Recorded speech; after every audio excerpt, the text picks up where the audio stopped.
और अब खबर बांग्लादेश से, जहां अभी हालात सामान्य होने का नाम नहीं ले रहे हैं। सबसे ज्यादा भविष्य की चिंता अगर किसी को सता रही है तो हिंदुओं पर, क्योंकि लगातार निशाने हो रहे हैं। और ये 3 तस्वीरें आपको हम दिखा रहे हैं। हालांकि नई सरकार वहां पर हुई, लेकिन उसके बाद भी हालात संभालने का दावा तो किया जा रहा है, लेकिन अभी सामान्य होने में वक्त लगेगा, ऐसा प्रतीत होता है हालात को देखते हुए। अब देखिए जरा 3 तस्वीरें दिखा रहे हैं। बॉर्डर पर भारी भीड़ जमा है उस तरफ से, और मंदिरों में भी आगजनी हुई। कब थमेंगे हमले, संसद में भी सन्नाटा है। और कैसे रुकेगी घुसपैठ? बॉर्डर पर भारी भीड़ जमा है, हजारों की संख्या में वहां पर लोग तैनात हैं और हिंदुस्तान में आने की कोशिश कर रहे हैं।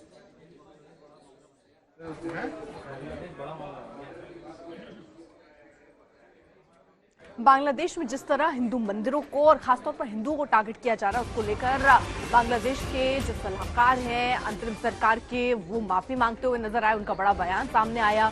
बांग्लादेश के अल्पसंख्यक हिंदुओं से उन्होंने माफी मांगी है। इससे पहले लगातार ये बात कही जा रही थी कि जिस तरह से हिंदुओं को टारगेट किया जा रहा है वो ठीक नहीं है। सलाहकार ये कह रहे हैं कि हम अल्पसंख्यकों की रक्षा नहीं कर पाए। এটা প্রত্যেকটি নাগরিকের কর্তব্য তুলসী যে মাইনরিটি বা আমরা যাদেরকে মাইনরিটি বলি, সংখ্যালঘু সম্প্রদায়ের গায়ে হাত যেন না পড়ে। মেজরিটি যারা আছে, যারা মেজরিটি রিলিজিয়ন, এটা তাদের একান্ত পবিত্র কর্তব্য। আপনারা যদি না করেন, এই মসজিদে গিয়ে সারাক্ষণ নামাজ পড়েন, এটার হিসাব আপনাকেও দিতে হবে যে আপনি কেন প্রোটেক্ট করতে পারলেন না যারা আপনার কাছে প্রোটেকশন চেয়েছে। এটা আমাদের ধর্মেই আছে যে আপনি প্রোটেক্ট করবেন বিং মেজরিটি। সেটা না করে যদি এটা করেন, এটা মৌলানা সাহেবদের জিজ্ঞেস করেন। আমি আশা করি আমার মাইনরিটি ভাইদের, আমি মাপ চাই আপনাদের হাতে, মাপ। কারণ একটা বিশৃঙ্খলার মধ্যে দিয়ে আমরা এখনও যাচ্ছি।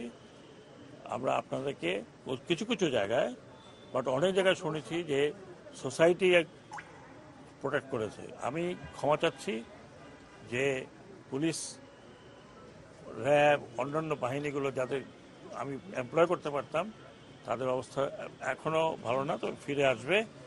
আমি আমাদের বৃহত্তর সোসাইটিকে অনুরোধ করব যে আপনারা আপনাদের ভাই, তারা একসাথে বড় হয়েছেন, একসাথে খাওয়া দাওয়া করেছেন, তাদেরকে রক্ষা করতে হবে। আপনার শুধু উনাদেরকে না, যে কোনো নিপীড়িত লোককে রক্ষা।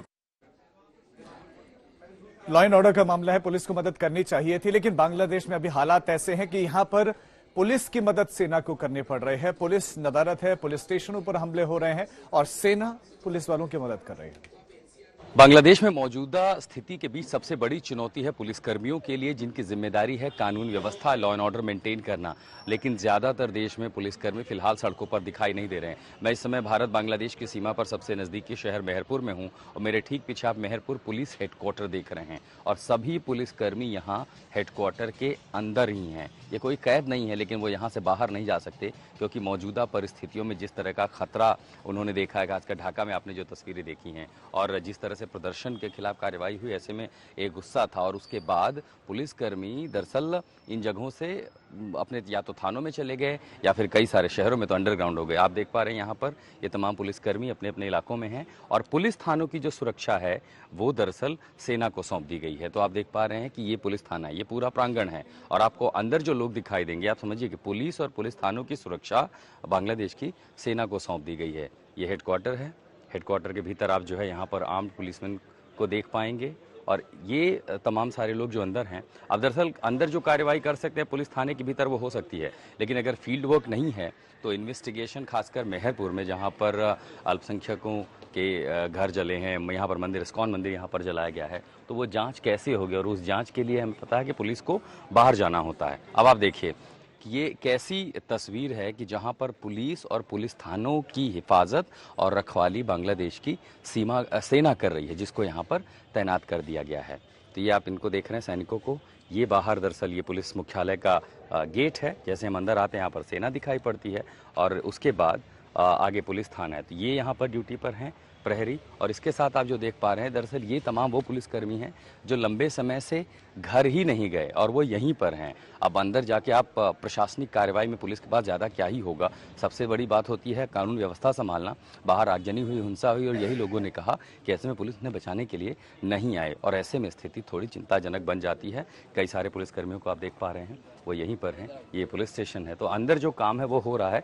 हालांकि हमें ये भी बताया गया कि अब वो बाहर जाने की भी तैयारी कर रहे हैं, यहाँ से बाहर निकल रहे हैं ताकि जो इन्वेस्टिगेशन है, लॉ एंड ऑर्डर है, उसको बहाल रखा जाए। लेकिन वो तब तक एक बड़ी चुनौती है जब तक जनता के साथ वो भरोसा नहीं बन जाता। आप समझ सकते हैं कि ऐसी स्थिति बांग्लादेश में है कि जहाँ पुलिसकर्मी, पुलिस स्टेशन की रखवाली जो है बांग्लादेश की सीमा सेना को करनी पड़ रही है।